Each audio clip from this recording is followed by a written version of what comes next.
Assalamualaikum sukses people semua. Selamat pagi. Hari ini saya dapat kesempatan untuk berbincang-bincang dengan kakak pemilik toko Lamina Shop. Boleh dong kak, kakak perkenalkan diri kakak kepada sukses people semua. Oh iya, selamat pagi semua.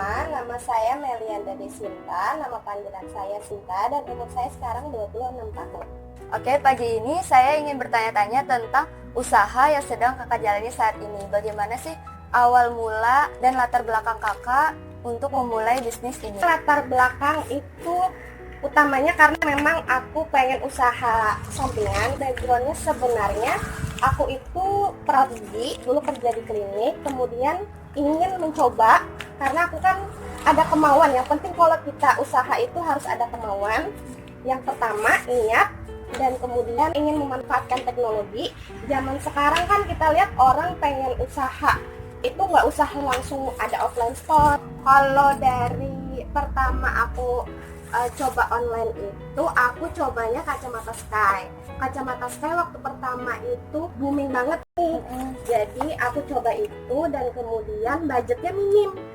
Karena kan kita online nih, jadi kita nggak usah mempersiapkan yang budgetnya berapa, kita mulai aja dulu coba gitu. Jadi waktu aku order kacamata Sky itu banyak banget nih peminatnya, ngedapetin barangnya juga susah. Tapi karena aku harganya terjangkau, jadi para customer ini banyak mesen di aku gitu. Setelah aku coba kacamata kan, aku coba jual barang yang lain, kayak jual sepatu, tas gitu, dan juga lain-lain sampai sekarang ada offline-nya. Jadi usaha kakak ini berawal dari online dulu. Online dulu di rumah. Di rumah baru offline ke toko. Iya, ke toko. Karena toko pun permintaan dari customer, karena mereka kan ibaratnya kalau pengen beli harus lihat dulu barangnya. Sekarang saya ingin bertanya, berapa sih omset per bulan yang kakak dapatkan dari usaha ini? Kalau untuk sehari-harinya kan masih beda tuh, misal hari ini dapatnya segini, cuaca juga kadang kan nggak mendukung nih. Tapi kalau di rata-ratain sih pendapatan atau omset per bulan itu sekitar 15 sampai 18 juta untuk per bulan. Boleh ceritakan nggak kepada sukses people semua, apa sih suka duka yang kakak hadapi selama merintis usaha ini? Sukanya sih kepuasan dari pelanggan. Misalkan pelanggan ini seneng nih belanja di Lamina Shop, otomatis kan kita sebagai penjual itu merasa senang juga gitu. Kalau dukanya sih misal kayak gini, kita namanya online ini kan harus ngikutin tren, apalagi target utama itu kan untuk fashion remaja yang lebih ke anak sekolah, mahasiswa gitu. Jadi mereka selalu mengikuti tren yang ada.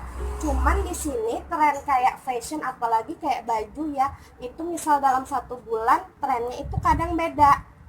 Jadi pernah waktu itu kan ada satu tren nih, aku berbulan-bulan mesen terus tuh barang, ternyata besoknya udah ganti tren dan akhirnya adalah istilahnya rugi.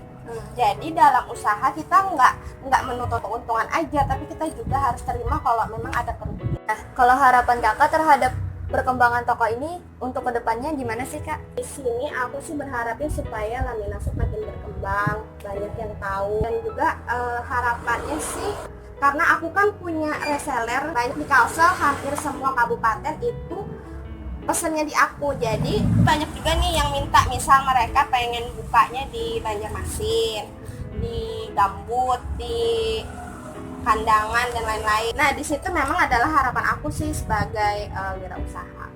Oh iya kak kan ada buka cabang Iya, di Banjarbaru. di baru aja. Itu sebenarnya sudah dipersiapkan, cuman openingnya itu nanti bulan depan sekitaran tanggal 2 mungkin. Oke kak, ini pertanyaan terakhir nih buat kakak, apa sih pesan atau tips dan trik bagi kami kaum muda yang ingin memulai wirausaha agar bisa sukses seperti kakak? Pesannya sih buat adik-adik sekalian yang pengen mencoba wirausaha, kita harus punya kemauan. Yang pertama, masalah budget minim itu nggak jadi masalah, karena kalau kita cuman punya budget tapi nggak ada kemauan itu nggak akan sejalan. Jadi yang pertama kita harus punya kemauan, yakin aja kalau kita bisa, jangan takut gagal dan juga pantang menyerah ya. Yang kedua, kita harus percaya diri. Karena apa? Kalau kita percaya diri kan ibaratnya kita yang memulai sendiri. Jadi kita harus yakin bahwa kita itu bisa. Yang ketiga, kita harus kreatif. Kreatif di sini karena kan kita harus mengembangkan bagaimana usaha kita ini supaya maju. Yang keempat sih mandiri. Karena kalau kita memulai sesuatu kan juga dari diri sendiri, bukan dari orang lain. Jangan tergantung dulu sama orang lain, tapi kita mulai dari diri kita sendiri. Terima kasih banyak Kak sudah mau berbagi tentang pengalaman bisnis Kakak saat ini. Banyak sekali pelajaran yang dapat kami ambil untuk memulai usaha. Iya deh, sama-sama, dan semoga ini bermanfaat bagi kaum muda yang ingin memulai usaha. Oke guys, sekian dulu video dari kita. Semoga teman-teman semua dapat mengambil pelajaran dan termotivasi dari cerita Kak Sinta ini. Ingat ya success people semua, jangan pernah berhenti mencoba karena kesuksesan tidak datang secara instan. Terima kasih. Assalamualaikum.